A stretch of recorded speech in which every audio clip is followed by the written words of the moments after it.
To speak about Young Thug and the RICO case that he's currently facing in Georgia. He's facing a state RICO case, not a federal one.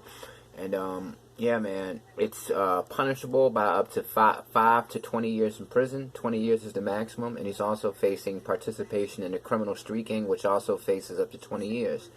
Now, it's been released to the public that there's a lot of people who are giving information about Young Thug, and a couple of people who are informing against him are actually saying that their lives have been threatened by Young Thug and things like that. So I guess the court system is going to go out of their way to protect the people that have allegedly been threatened. Now, what I want to speak about is the fact that, these rappers make it easy to prove a RICO charge. What is needed to convict someone under RICO? The law itself only requires that the state prove that some group of people is committing a pattern of other crimes under the RICO law. That can include simple stuff like theft, murder, drugs, prostitution, as long as you can show a pattern of 2 or more crimes committed by this group. The state must prove that the defendant committed 2 or more predicate crimes, that the predicate acts were committed as part of an enterprise engaging in a pattern of racketeering activity, and 1 or more of the acts that formed the pattern resulted in the defendant acquiring or maintaining control of any enterprise, real property, or personal property, including money, or the defendant was employed by or associated with an enterprise through a pattern of racketeering. And alright, so let's look at some of the things that are aspects and features of street gangs. Street gangs, first of all, love to represent the fact that they're a gang.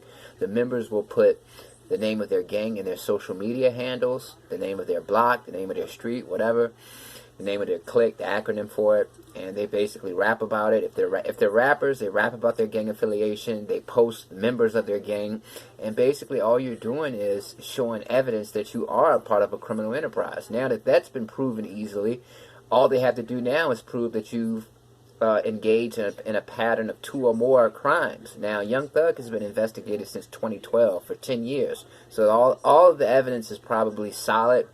And, yeah, they've been investigating him for 10 years, so you think about it. But what I'm saying is the rappers should look at this and learn their lesson. Stop representing cliques in the street or organizations, or even if you consider it just a group of friends. These aren't, we aren't really a legitimate gang. We're just a group of guys who have a brotherhood with each other. That is still considered a gang under a legal definition, a criminal enterprise, and you guys have to figure out a way to stop publicizing your neighborhoods, where you come from, what group you're a part of, what organization you represent. I know all of those things are like prerequisites to being a rapper, and nowadays you've got to be a gang-affiliated, gangbanger rapper in order to succeed. All the young rappers who are successful now pretty much are in gangs, and I know it just seems to me that all of this stuff is kind of like the perfect storm. The record industry knows that these rappers are in gangs and represent gangs because they're the ones that are signing them and making them successful. They're looking for people who are in gangs specifically. Those are the rappers that they invest in. And then next thing you know, these guys get hemmed up under these RICO charges and things like that.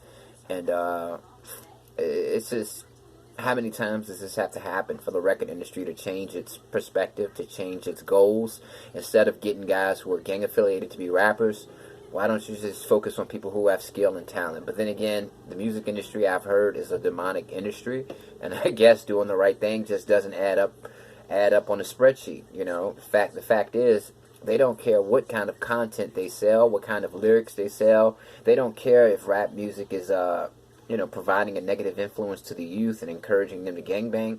They don't care about none of that. All they care about is the fact that they have to invest minimal money, because most of these rappers are already popping about time they sign them. They've already got millions of views. So all they're really doing is distributing the product on streaming services and setting up concerts for these guys. So they're not investing much, and they're getting a lot of money in return, because regardless of how violent rap gets, it's still one of the top genres in the world. And the record industry doesn't have a soul, it doesn't have a heart, it doesn't care about the fact that these rappers are ruining their lives. Even when they've become millionaires, they're still gang affiliated, losing everything that they've got. I mean, Young Thug is a kid who was a provider. He was probably the main provider in his family. He probably was sustaining everybody's lifestyle, and if he goes to prison for 20 years, or 40 years rather, which is what he's facing, then his family is going to be struggling after that because he's the main provider. And it's just, you would think that the record industry would tell these guys about this, give them classes, coach them, just like athletes are taught and coached. Athletes have a manager, and that manager's job and that agent's job is to keep them in line. So I don't understand why hip-hop doesn't have a similar policy in place.